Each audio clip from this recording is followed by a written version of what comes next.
everybody, this is Lauralee from Personal Cook Lauralee, and welcome back to my channel. Today I'm going to have a tasty soup for you to share with you all. My version of Zuppa Toscana. I am going to do a double batch. So I always do about a pound of meat, some onions, 1 onion, 2 potatoes, garlic, and the rest. But because I'm doubling up, I'm going to use 4 potatoes, 2 onions, tons of garlic, and then the 2 cans of beans and all of these other ingredients. All right, my bacon has been cooking for about 5 minutes. Usually if I do regular bacon, like pork bacon, I only use 3 to 4 strips, but because it's turkey bacon, it's healthier, I do use more. Vegetable, like I said, I'm doing a double batch, so if I was just doing 1 pound, I will only use 1 pound of onions and 2 potatoes. And then these are small cloves, but I would use about 6 big cloves. Here I have about 8 cloves, 8 or 9 cloves. But again, since I'm doing a double batch, I'm doing more than that. So I've cut up my 4 potatoes, my 2 onions. As I mentioned, these are white onions, but Vidilla onions are my absolute favorite. And I also forgot my shallots. So I would use 2 shallots as well, but don't have that right now. But that's usually how I make mine when I do double batch. And then my garlic, I think it was about, I think there was like 17 cloves altogether. So I'm going to go ahead and put the meat in. Okay, so my pan is hot. Before I put my vegetable in, I always, for the most part, do a mild Italian sausage. And then 1 pack of hot Italian. I love hot sausage, but if I'm doing it for my family, I usually do both or mix half and half. So do a half a pound of hot or half a pound of mild or sweet. I think it has a really good flavor. And usually when they come in seasoned like that, I don't have to put that much season in there.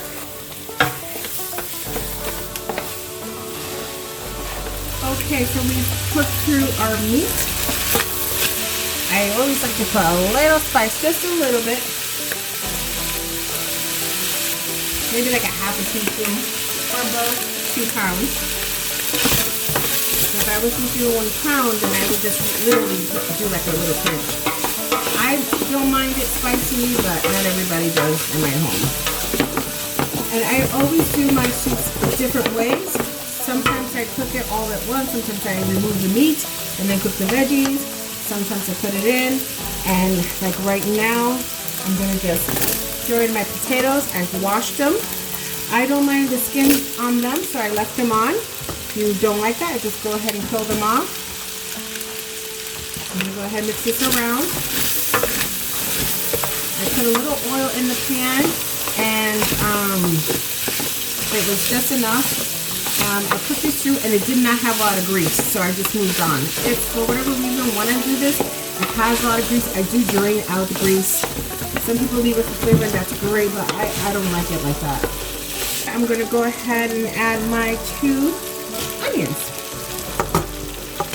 And at this point, I would also add my 2 scallions, but I forgot them, so know that 2 scallions go in there because we're doing a double batch. If we were only doing 1 batch, then it would just be 1.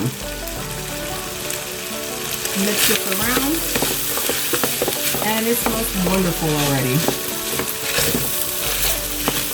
Oh, that smells wonderful. Wonderful, wonderful, wonderful. Right now, I'm going to go ahead and add all of this beautiful, delicious garlic. And my goodness, once that hits the pan, that smells even better. Okay, I'm going to mix this around, and I'm actually going to cover it for about 5 to 7 minutes so all of those flavors can marinate, and then I'll show you what we'll do next. So the meat is cooking with the potatoes and the garlic and the onions, and I'm going to go ahead and chop up 6 little leaves of sage.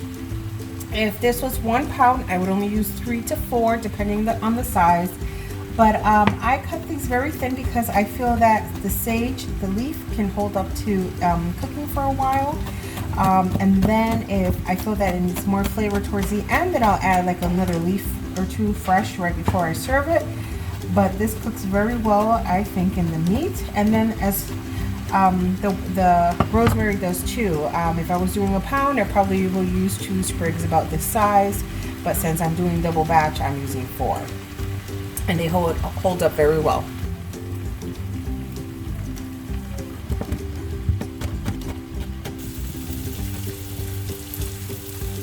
Okay, so I chopped up my rosemary and my sage. If you wanted to see how much, this is a tablespoon.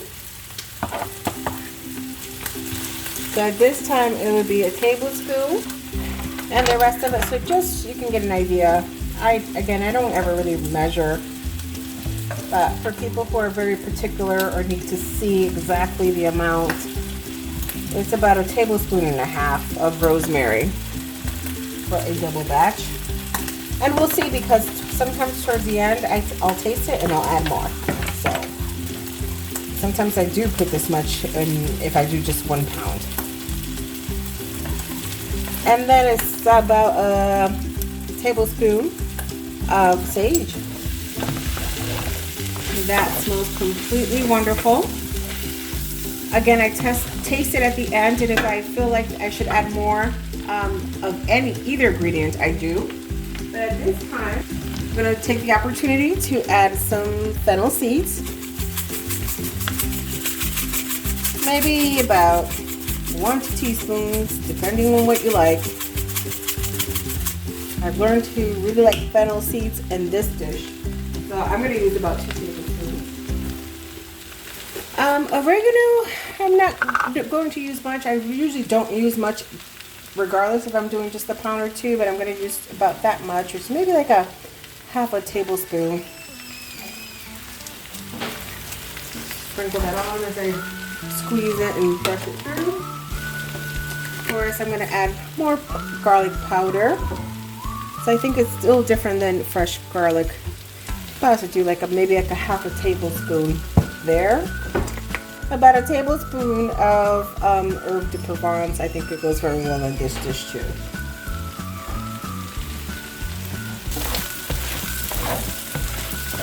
At this time, because of all the mixing, my potatoes are actually really tender already. They still need a little bit more cooking, but they're almost cooked through. So I'm going to take the opportunity to add a little bit of pepper, just regular black pepper. And at this time, maybe about a half a teaspoon. And then I'm going to add some light salt. It's up to you, whatever you prefer, but know that different salts will taste saltier. I'm also going to do about a half a teaspoon at this point, because I'm going to add some Parmesan, and that's usually salty on its own. Very flavorful, very good, but you don't want to overdo it. Once you put the salt in, you cannot take it out. And every time I do make this soup, I always use Sugar Home. If not Sugar Home, I definitely use Chardonnay all the time. So this is the amount that I use. It's usually the one that comes in this container, in the pack for the cooking wine. I usually use 1 per pound. So obviously, since we have 2, I'm going to do 2 of these. Mix that around, get all those flavors from the bottom, and then number 2.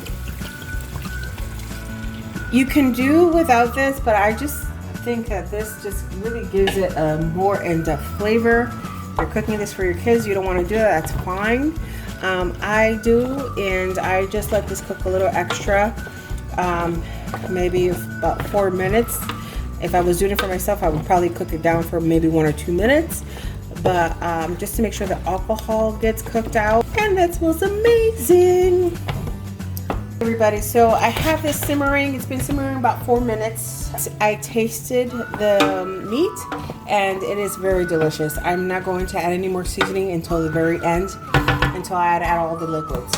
I do cantellini beans. You can do white northern beans, that's fine. But I don't know, something about these beans, I think that they're just, I don't know, they're delicious with this dish. So that's 1 and 2. You can get any brand. Usually I get whatever's on sale, and I just went with Publix this time. Mix this in to, again, make sure that it is well incorporated.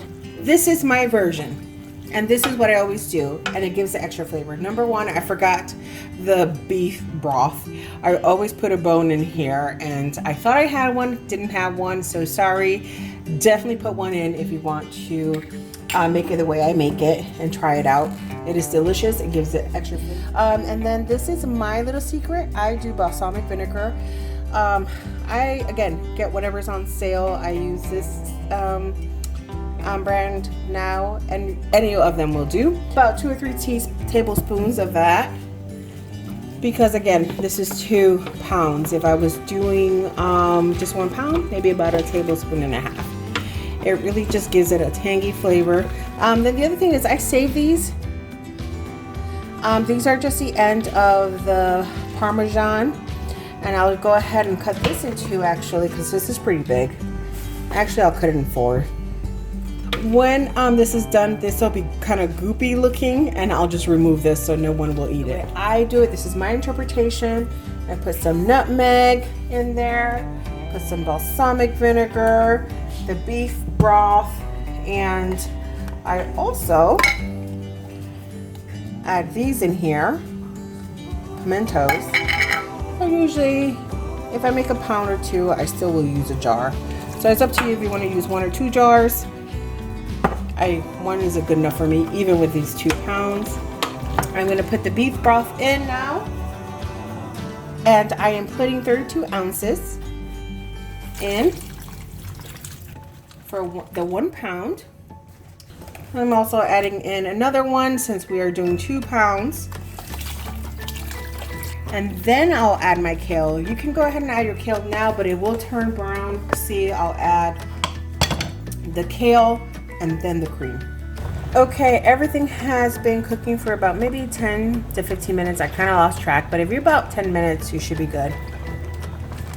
Just wanted to confirm that the cheese I put earlier was Pecorino Romano, and I live in the Tampa area, so I got it from Cacciatore Brothers. Decent price. I got a lot for it, and again, that was just like the leftovers, so I went ahead and put that in there to give it extra flavor. You do not have to do this, but I do about a tablespoon of pesto towards the end. So I'm gonna go ahead and add, just chop up my kale, and I'm gonna do a heaping spoon of basil.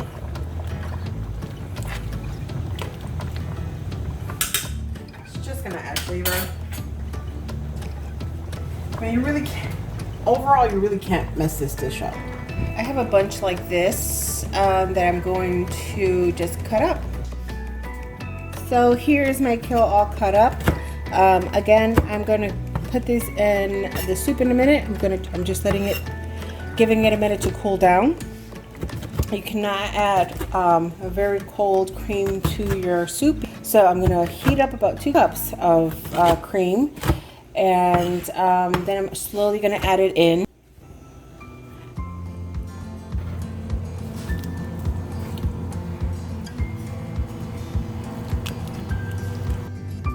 I've warmed up my 2 cups of half and half, and I'm slowly going to pour it in and then mix it up.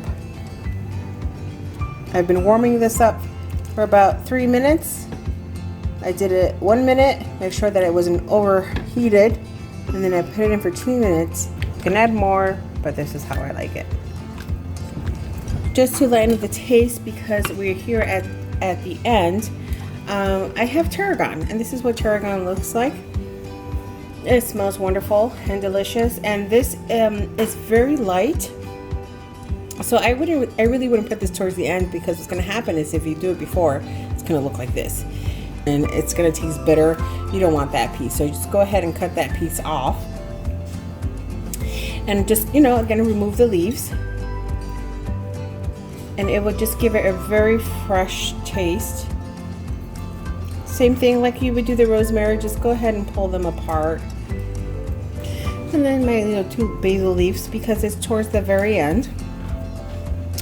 Usually I just wrap these up, and I've tasted it throughout the cooking, and it tastes delicious. So I'm just gonna wait, because I'm gonna add more Parmesan.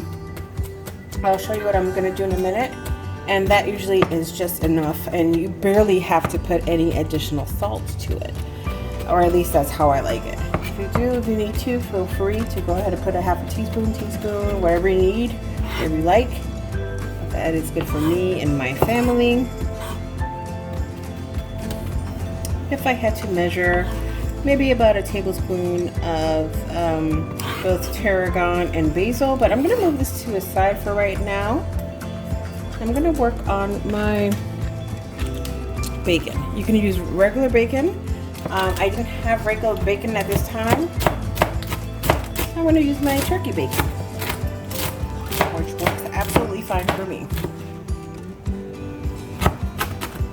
Usually I do put half of it in it. I'm going to chop this up a little more. I do put half of it in the soup, but then the other half I put it for the toppings. I mean, real bacon is the best. It absolutely is. But if you're trying to be healthy, like we alternate it from time to time, I will do the bacon. I'll do turkey sausages, or real sausages, which includes pork. So it really depends on what you need or are looking for. So I'm gonna just take half of this, put it over here. Of this, put it in the soup. Maybe a little bit more. Mix it around. I have my bacon, my turkey bacon, my tarragon, as well as my basil in here mixture. And then this is my Parmesan. And I just chop them up into little pieces. And then I just chop it up and put it in my soup. So yeah. So I'm gonna go ahead and put a handful into the soup. And this is some parsley. Can't go wrong with parsley in Italian food. I'll put some on the top and put some in the soup. But I don't know, maybe this is about a half a cup or maybe less than a half a cup. I'm gonna put this in the soup, mix that in, and then again put some toppings on the very top before I serve it. See how it tastes. That's good. I'm hesitant, but I'm gonna go ahead and put maybe like a half a more teaspoon. Mix that around. Smash your spoon.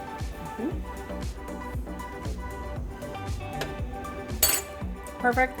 If you want any saltier than that, go ahead and add it in, but it is perfect for me. Like the Zuppa Toscana is a favorite at the Olive Garden, so isn't the dipping sauce at Carrabba's. So the way I've done it in the past is a half a teaspoon of everything, right? So I would do a half a teaspoon of lemon pepper, a half a teaspoon of oregano, half a teaspoon of the Provence. It has many different spices. Teaspoon of margarine. Same thing. Not a regular one, but I would do a citrus grill seasoning. Same thing. Half a teaspoon of that. Half a teaspoon of dill weed. Teaspoon of fennel seed. You can get powder one too. That works for me. A teaspoon of Montreal. I'll put, of course,